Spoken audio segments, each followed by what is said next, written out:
যুবকেরা কানতে শোনো, একদিন তোমরা বাবা হওয়া, তোমাদের কন্যা সন্তান হবে, শুনে রাখা ছোঁয়া যদি কোনোদিন না আসে, ওই যখন বাবা হবা সেই দিন মনে করে আমার প্রতি সব আল্লাহর নবীর আদরের কন্যা, নবীর কন্যা চারজন, জায়নাব, রুকিয়া, কুলসুম, ফাতেমা। ফাতেমা নবীর ছোট্ট কন্যা, সুবহানাল্লাহ। ফাতেমার বিয়ে হয়েছে হযরত আলী রাদিয়াল্লাহু তাআলা আনহুর লগে। ফাতেমা বলল, ও ফাতেমা, মদিনার অনেক ধনী ধনী মানুষ করে বিয়া করতে চাইছে গো। ও ফাতেমা, আমি তোরে ধনী লড়াইদের কাছে বিয়া দেই নাই, আমি বিয়ে দিছি গরিব আলীর লগে। আমি মদিনায় খেয়াল করে দেখেছি, আমি মানুষ চিনি গো ফাতেমা। আমি মদিনায় দেখেছি আলীর মতো বীর পুরুষ, সুন্দর স্বামী ওই জন্য আর একজন নাই, বলেন সুবহানাল্লাহ।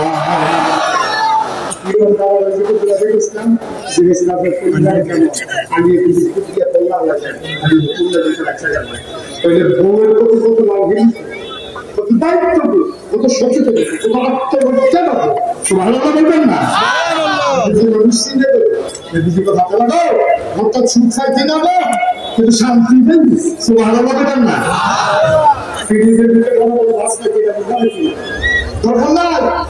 ঘরটা দিলে সুখ হইলে সুখ কারে পায়, আগে রাখছেও ভাতে মারে ভেঙে এত সুখ, ঘরটা দিলে শুধু সুখ আর সুখ। 3 দিন ধরে ছিলাম আগে যাবে না, সুখের অভাব নাই। সুবহানাল্লাহ বলবেন না?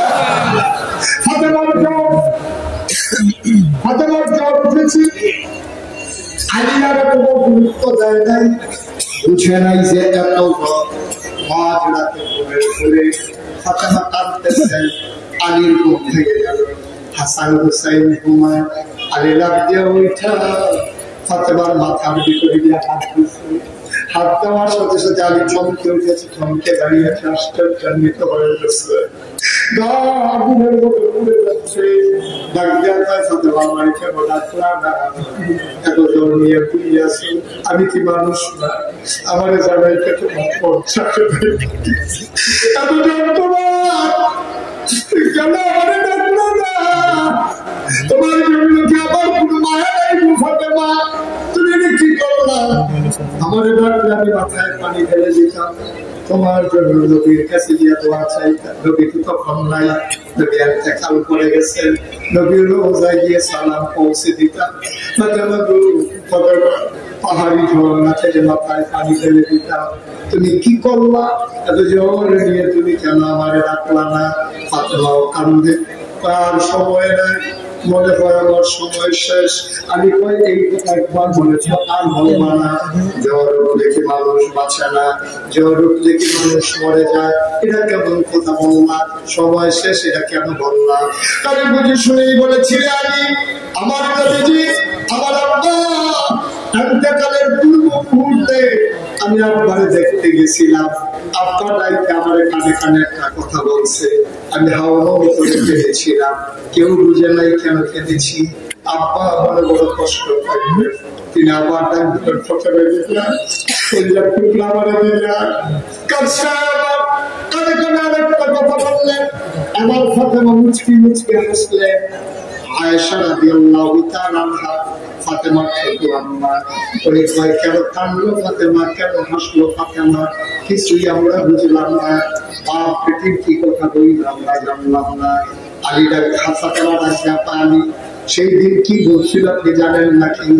না কি বলছে?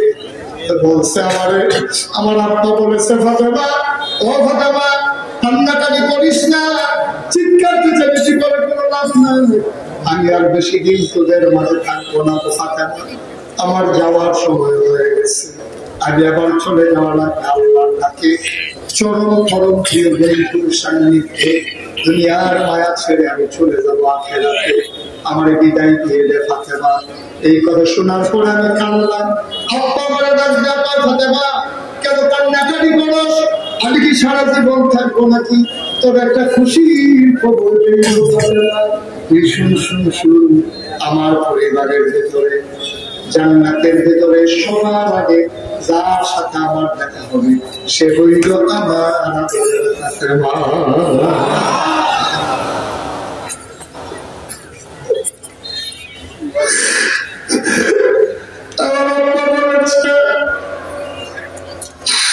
আমার আব্বা বলেছে সবার আগে নাকি আমার আব্বার লোকে দেখা হবে।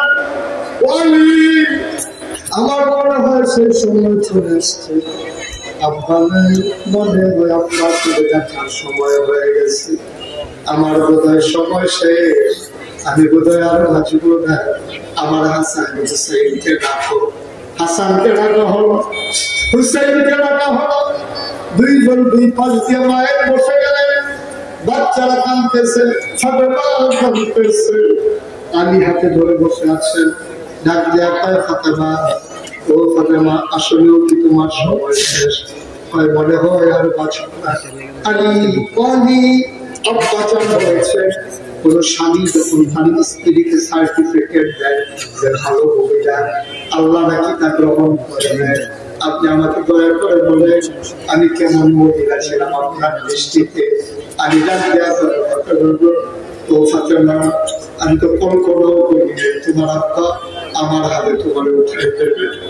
আমি গরিব মানুষ, আমি তোমাদের ঘরের বারান্দায় ঘুমাই, তোমাদের ঘরে রান্না করে আমার হাতে তোমার চলে যাবে। আমি বুঝি নাই কত ধনী ধনী মানুষ তোমার আব্বার কাছে প্রস্তাব দিয়েছে বিয়ের জন্য। আমার ঘর নাই, বাড়ি নাই, আমার খাবার নাই, চুলা নাই, চাকরি নাই।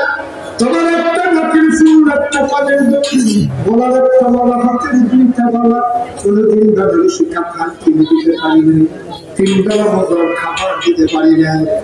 1 বেলা রান্না করে 3 দিন খাবারের খবর নেই।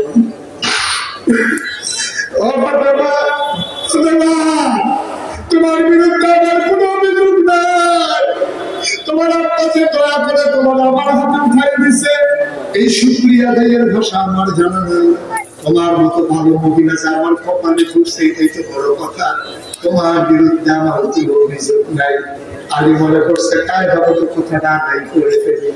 এবার ফাতেমারে ডাক দিয়ে আলী কয়, আমি বললাম তুমি ভালো মহিলা, তুমি বলে দাও দেখি আমি কেমন পুরুষ।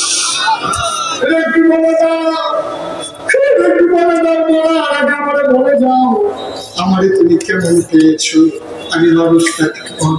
ফাতেমা চোখের পানি ছেড়ে দিয়ে আপনার মতো খালি স্বামী বড় বড় ভাগ্যের বিষয়, আমার কোন অভিযোগ নাই। আজকে বাংলাদেশে আমরা অনেক সবাই স্বামী মহিলার ঘরে আছে, আপনার স্ত্রী আপনার ব্যাপারে এই রায় দেয় কিনা চিন্তার বিষয়। আপনি আপনার স্ত্রীর ব্যাপারে রায় দিতে পারবেন কিনা চিন্তার বিষয়। যদি আপনি রায় দিতে পারেন আপনার স্ত্রী জগতের সেরা স্ত্রী, আপনার স্ত্রী ভাগ্যবান, আর আপনার স্ত্রী যদি কয় আমার স্বামী জগতের সেরা স্বামী, আপনি ভাগ্যবান। আমার ফাতেমা কান্দে, আলীও কান্দে, হাসান হুসাইন কান্দে। ফাতেমা আমার যাচ্ছে, ফাতেমা বলো কি অনুরোধ? আমি তো বিজয় করে যাবো, যদি রাতের বেলায় মরে যাই আপনার কাছে মিনতি আমার, আপনার কাছে মিনতি আমার। আপনি অন্ধকার থাকতে থাকতে 2-4 জন বন্ধু বান্ধব লাগাইয়া রাতের অন্ধকারে আমার খবর দিয়ে ফিরে যায়। আলী করে তুমি কি বললা? তুমি নবীর কন্যা, তোমার মৃত্যুর খবরে হাজার হাজার মানুষ আসবে, তুমি কি বললা? কেন তোমার আমি অন্ধকার রাতে খবর দেবো? মানুষজন কাউকে জিজ্ঞেস করলাম কি বলবো, ঠিক হবে না। আলী ফাতেমা কয় আপনি বলবেন এটা ফাতেমাকে সিরত, তুমি কেন সিরত করলা? আরে আবার ফাতেমা কেন স্বামীকে খেয়াল করে পর্দা বানানোর মায়েরা শুনেন, গভীর মনোযোগ। ভাইয়েরা যাদের বাড়ি দূরে এই ঘটনা আজকে গিয়ে আপনার স্ত্রীকে শোনাবেন, আপনার মেয়েকে শোনাবেন, আপনার মাকে শোনাবেন। এই কথাটা আমার অনুরোধ, আপনার কাছে আমারও থেকে দিলাম সামনের কথাটা। যাদের জানা আছে সবাইকে শুনিয়ে দেবেন বাড়িতে গিয়া। আবার ফাতেমা আলী রাতে রাজার আমার খবর দিবেন। কেন রাতে রাজারে খবর দেবো? ওই জন্য খবর দিবেন আমি বিয়ের আগ পর্যন্ত বাবার ঘরে বড় হয়েছি, কোনদিন ভিন্ন পুরুষ আমার দেখা নাই, বিয়ের পরে আমার সংসার করলাম, হিন্দু কোনো পুরুষ আমার দেখা নাই, বিয়ের আগেও দেখে নাই, বিয়ের পরেও দেখে নাই। স্বামীগুলো ও স্বামী, মৃত্যুর পরে লাশ হয়ে যাব, কাপড়ের কাপড়ের ভিতরে ঢুকে যাব, দিনের আলোতে লাশের খাটিয়ায় কাপড় পরাইয়া যদি আপনি শোয়াই রাখেন আমারে, হাজার হাজার মানুষ কাপড়ের বাইরে গিয়ে দেখে আন্দাজ করবে তাতে লম্বা ছিল না, খাটো ছিল, চিকন ছিল না, মোটা ছিল। যেই ফাতেমা জীবনে কোনো পুরুষের সামনে যাই নাই, মৃত্যুর পরেও কোনো পুরুষের সামনে করতে চাই না।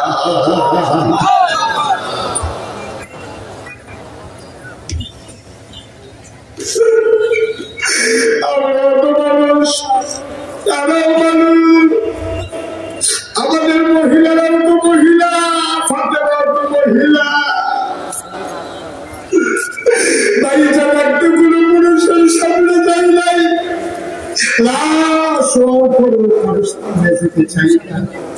ও গৌরীপুরের মানুষ ৩৩ বছর মুস্তাক করে যে ওয়াজ করে, মুস্তাক করে যে বাংলার মানুষের ভালোবাসা পেয়েছে, এমন করে কেউ পায় না। আমি প্রাউড ফিল করি, আমি গর্ববোধ করি। এত ভালোবাসা মানুষ মানুষকে ভালোবাসতে পারে না। আমার জানা ছিল না ৩৩ বছর মাহফিল করে, মাহফিল সম্পর্কে অভিজ্ঞতা হয়ে গেছে। আজকে তোমাদের মাহফিলে কদম দিয়া এই মন সাক্ষী দিয়েছে, তোমাদের মাহফিল আমার করে নিয়েছে।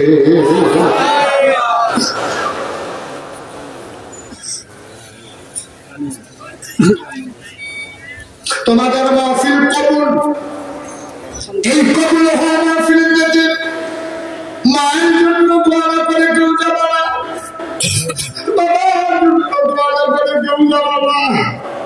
আমার আব্বা নাই, আমার আব্বা নাই।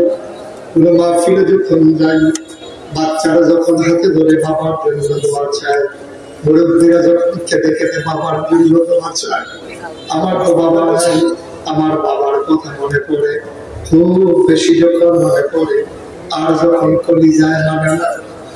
অনেকদিন এমন হয়েছে মাহফিল শেষ করে ঢাকায় এসে যখন যাই, বাবার কবরটার কাছে গিয়া অন্ধকার নিকশ কালো রাতে মোবাইলের লাইট জ্বালাইয়া বাবার কবরের পাশে দিয়া মাথার কাছে বসে বসে বাবার সাথে কথা বলি, আব্বা আব্বা আব্বা আমার চিনছেন নাকি আব্বা, আমি আপনার মুশতাক হয়েছি। 11 বছর বয়সে দেখে বলে গেছিলেন, ইন্তেকাল করেছিলেন, আজকে আপনার মুশতাক হয়েছি, অনেক বড় হয়েছে। আপনার মুশতাক হয়েছে, এখন অনেক বড় হয়েছে। দেশে কাজ করে, দেশের বাইরে যায়, শুধু মানুষ কথার জন্য আসে। আপনার 3টা মাটির চাদর পেছাইয়া মাটির কবরে শোয়াই, আমি মুশতাক ফরিদী আপনারে আমার আল্লাহ কবরের ভিতরে জান্নাতি বিছানা দিচ্ছে নাকি? আপনারে জিজ্ঞেস, আমার আব্বা কোনো কথা কয় না, আমি আপনারে কানে কানে করে পাস, আব্বা কেউ জানা নাই, নিথর নিস্তব্ধ পৃথিবী, আমি আপনার কবরের পাশে বসে আছি, আপনি কি খান আব্বা? কবরে আপনারে কি খাইতে দিচ্ছে? আমি কত কথা বলি, আমার আব্বা একটা কথার জবাব দেয় না। আমি আপনার কথা বলি, একটা কথার জবাব আমার দেয় না। আমি কাঁদতে কাঁদতে বিছানায় যাই, আমি ঘুমাইতে পারি না, অস্থির হয়ে যায়। বাবা ওই বাবার কথা বলে হলো অস্থির হয়ে যায়। বাবার জমিন চাষ করে খাও, বাবার উঠে ঘুরে ঘুমাও। এই প্যান্ডালটার ভিতরে আমি জানি না রে কার আব্বা নাই, একটা মানুষ উঠে যাবে না। বাবার জন্য দোয়া বলতে যাইতে মন চায়, তুমি কেমনে তুমি আসছো নাকি? বাবাই জন্ম দিছে বলেই তো আসছো, মা পেটে ধরেছে বলেই তো আসছো, উঠে যাও। তুমি কেমন সন্তান? বাবা কবরে ফেলাইয়া, মা কবরে ফেলাইয়া তুমি উঠে যাও। তুমি সাদা কাগজে লিখে দাও, তুমি যেমন তোমার আব্বার জন্য দোয়া করতে মন চায় না, যেই দিন তুমি কবরে যাবা তোমার সন্তান তোমার জন্য দোয়া করবে না, ঠিক কিনা? সাংঘাতিক খারাপ কথা। আব্বার জন্য দোয়া করবে, আম্মার জন্য দোয়া করবে, মরে গেলেও দোয়া করবে, থাকতেও দোয়া করবে। উঠেন কেন? এতক্ষণ যারা দূরে ছিল ডুবে গেছে। আরে আমার আব্বার জন্য দোয়া হবে, আরে আমার আব্বার জন্য দোয়া হবে। আমার আব্বা এই গৌরীপুর বাজারে বিটকিনটা দিয়ে গেছে, এই দোকান সবাই খায়। আম্মায় পুরা বয়সে একটা কাঁথা সেলাই করে দিছে, ওই কাঁথাটা শেষ রাতে গায়ে দিয়ে তোমায় আব্বা ভুলে গেছো, আম্মা ভুলে গেছো, দোয়া করতে মন চায় না, টাকারও বুঝবা না। 1 নম্বরে একটা লোক চাই, হুজুর দোয়া করে দেন, আব্বা নাই আম্মা নাই, দোয়া করে দিয়ে যেতে চাই। সবাই মিলে দোয়া করবো, দোয়া তো মাহফিল কবুল, দোয়া কবুল করে নেবেন। একটা লোক উঠবে না, একটা লোক চলে যাবে না। 1 নম্বর আমার একটা লোক দরকার। হুজুর মসজিদ হয়েছে, এই শতক জমিনের উপরে ঈদগাহ হয়ে গেছে, লক্ষ লক্ষ টাকা খরচ হয়ে গেছে। হুজুর দোয়া করে দেন, বাবার জন্য কিচ্ছু করতে পারলাম না, আল্লাহ অনেক সামর্থ্য দিছে, আমি বাবার নামে 50,000 টাকা এই ঈদগাহের জন্য, মসজিদের কাজের জন্য হুজুর 50,000 টাকা বাবার নামে মায়ের নামে দিয়ে দিতে চাই। বলছিলাম পারলে দেবে, না পারলে উঠোটি দরকার নেই।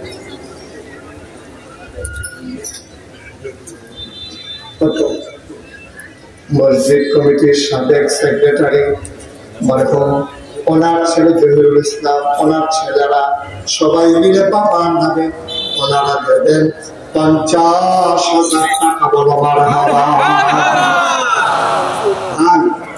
কেমনে করলে আপনি বুঝবেন? আপনি যে উঠে যেত না, আর কেমনে করলে বুঝবেন? মাল্লাকে দোয়া করবেন, বাসের দিকে দোয়া করবেন। আমরা কি শিখেছি জায়গা কি আসতেছি? আপনাকে কিন্তু দোয়া করছেন মুম্বাই পাড়া। আরে কি জিন্দিগি করতে আসছে, আপনার চিন্তা করেন কি জিন্দিগি করতে আসছে, একটু চিন্তার বিষয়। আপনাকে দুধের টাকা দিতে বলিনি তো সবাইকে, পারলে দিবেন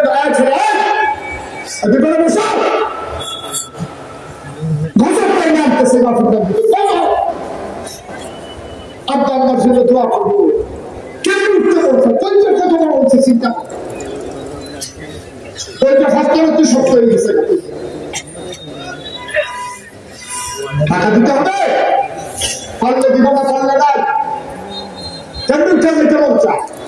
সবাই মিলে একটু দোয়া করা, আব্বা বলে কেন করে যারা আব্বাস তারা তো আনতে আসে চেয়ারম্যান সাহেব লাশ হয়ে গেছে, ওদের ধারায় আনতেছে। আমার কথা বলেছে মানে তো লাভে কি জিনিস রে মা, তারপরে উঠতে মনে মানে ওই যে আসেন কি বলতে বলতে যে আপনি হয়েছে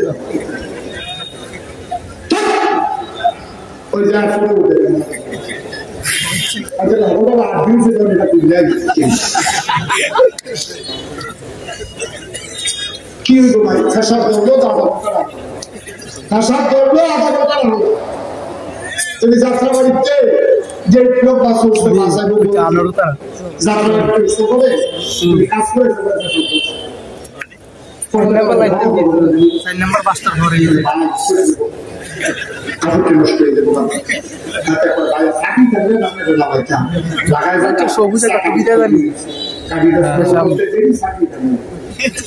আপনি হেই ফ্যাশন লইয়া কাজ করতে কিচ্ছু হচ্ছে না। আর মাহফিল করে ফ্যাশন করবেন, এটাকে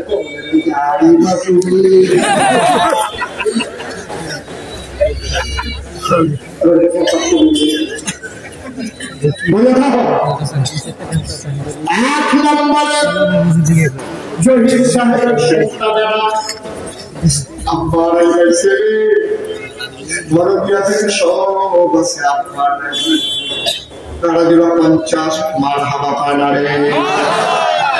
2 নম্বর একটা লোক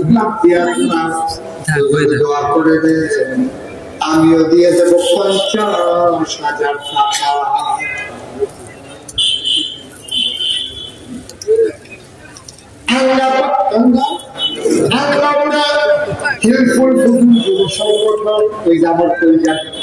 আমার কইজার টুকরা এখানে ফলাফল মানুষ কই কিনা খাইবে নিয়ত করে লাইছে রে হুজুর দোয়া করে দেন আমরা ফলাফল পেলাম 50,000 টাকা করো কইজার টুকরা ইসলামের খাদেম বানাইয়া দাও 3 নাম্বার একটা টুকরা দিয়া দাঁড়াইবা ছেলে বিদেশে ফলাই রাখছা কোন দিন তুমি কবরে চলে যাও বাপ হইয়া ছেলের জন্য দোয়া নিয়ে যাও হুজুর দোয়া করে দেন এখনই পারবো না সুবিধা মতো 50,000 টাকা দিয়ে দেব প্রাণ ভরে দেওয়া হবে মন উজাড় করে দেওয়া হবে 3 নম্বর একটা আমার দরকার 50,000 আছেন 3 নম্বর 50,000 আল্লাহ তুমি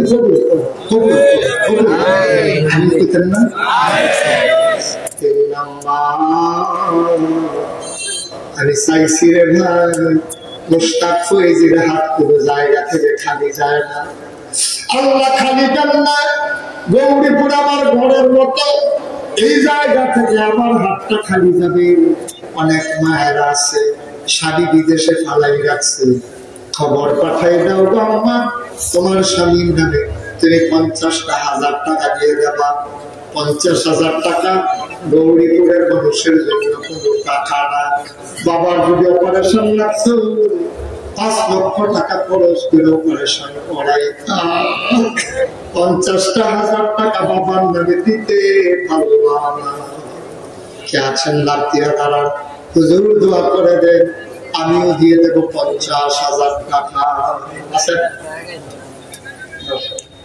আমার সাবেক চেয়ারম্যান সুজেন্টেল একটা মানুষ ভদ্র মানুষ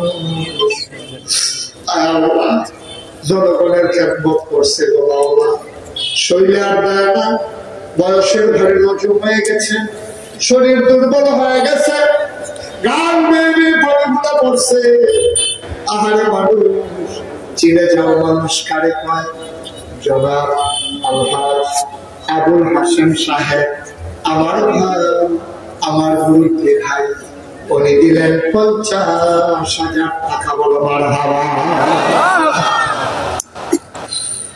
কবুল করো মঞ্জুর করো মনের আশা পূরণ করে দাও দানের হাদিয়া সোনার মদিনায় পৌঁছে দাও আমার ভাইয়ের ইজ্জত দেশ দুনিয়ায় জান্নাতের ভিতরে ইজ্জত বাড়াই দিও আল্লাহ 4 নাম্বার আমার 50,000 টাকা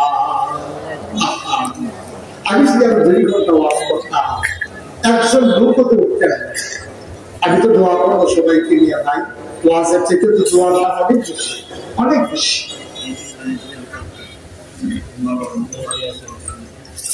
বিবি মেহেদি